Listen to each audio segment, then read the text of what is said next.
नमस्कार my dear friends, मैं आपका दोस्त पीयूष रंजन प्रतिदिन आपके लिए कुछ प्यारी सी प्रेरक कहानियां लेकर के आता हूँ। कुछ ज्वलंत मुद्दों पे बात करता हूँ।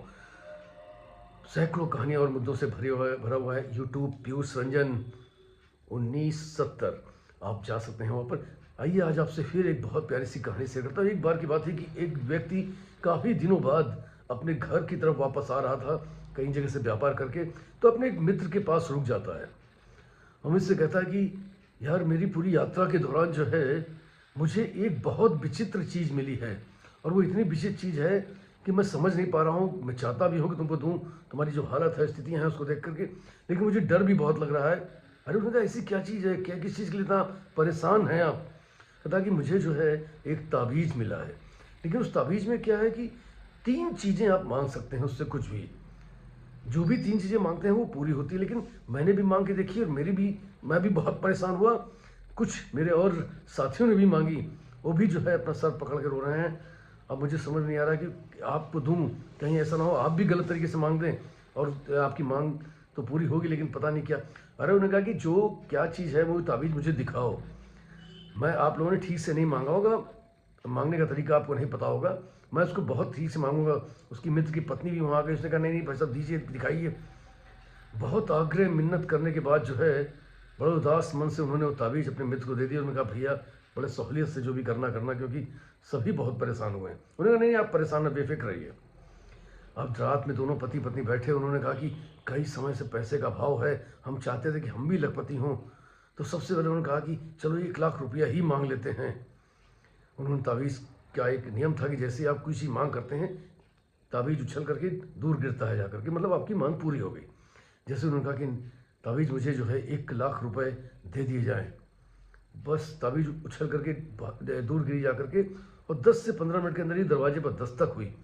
और उन्होंने कहा, दरवाज़ा खोला, देखा कि राजा के सैनिक खड़े हुए थे।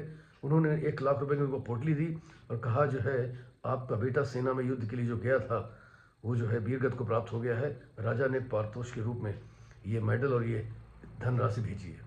अब उस सर पटक के रो जाते कि 1 लाख रुपया तो आया लेकिन बेटा हाथ से चला गया।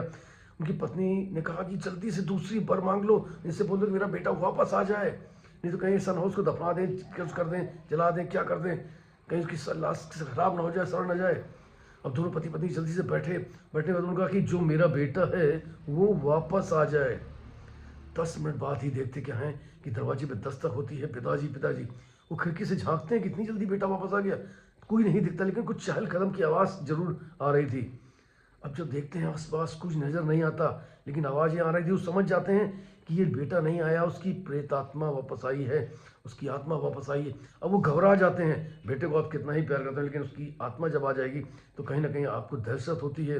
अब वो घबरा जाते हैं और वो दरवाजा बंद करके फिर अंदर बैठ जाते हैं। तो पत्नी कहती है, अब क्या करना चाहिए? अरे उनका सबसे पहले तो प्रेत आत्माओं से छुटकारा पाओ। ये घर घर में रही तो पता नहीं क्या स्थितियाँ रहेंगी। उनको जल्दी ताबीज़ से मांगो कि ये जो है आत्मा से मुझे छुटकारा मिल जाए, इसको मोक्ष मिल जाए, नहीं ये भी तड़पता रहेगा। ताबीज़ फिर छटक के दूर गिरी और वो प्रेत आत्मा वहाँ से गायब हो गई। वो परेशान हो चुका था। वो चाह कि रात में ही अपने दोस्त के पास गया और उस ताबीज़ को वापस किया। दोस्त ने कहा कि लाइफ में हमारी ऐसा ही होता है मित्र। हम जब भी जो है हमें पुत्र नहीं होता तो हम पुत्र के लिए रोते हैं, पुत्र हो जाता है तो पुत्र से रोते हैं। पैसा नहीं होता है तो हम गरीबी से रोते हैं, पैसा ज़्यादा आ जाता है तो हम चिंता से रोते हैं। हमारे पास कुछ आ जाता है तो हम अपने पड़ोस वाले को देख कर रोते हैं, हमारा पड़ोस वाले के पास कुछ आता है तो उसको वो हम देख कर रोते हैं। कहीं ना कहीं जो है हम अपनी मांग भी करते हैं और उस मांग के बाद कहीं ना कहीं जो है चिंता भी करते हैं, परेशान भी होते हैं, और इसी तरीके से हमारी पूरी लाइफ चलती है। दोस्तों, अपनी प्रार्थना में केवल एक शब्द कहिए कि ईश्वर जो आपने दिया है उसके लिए बहुत बहुत धन्यवाद, और आगे भी जो देंगे वो सहर्ष स्वीकार होगा। जो हितकर हो मेरे लिए, कृपया वो मुझे आशीष दें। क्योंकि अगर आप कुछ मांगते हैं तो पता नहीं आप सही मांगते हैं, गलत मांगते हैं, क्योंकि आप तो मोह और माया से जकड़े हुए हैं। आप कैसे उससे कुछ सत्य वचन ले सकते हैं? विचार करिए और ईश्वर पर छोड़िए, अपने कर्म करते रहिए। निश्चित तौर पर वो कभी किसी का बाकी नहीं रखता, आपका भी नहीं रखेगा। Wish you all the best. Thank you very much everybody. I love you all. फिर मिलूंगा किसी प्यारी कहानी थर्ड सारा दोस्त पीयूष रंजन।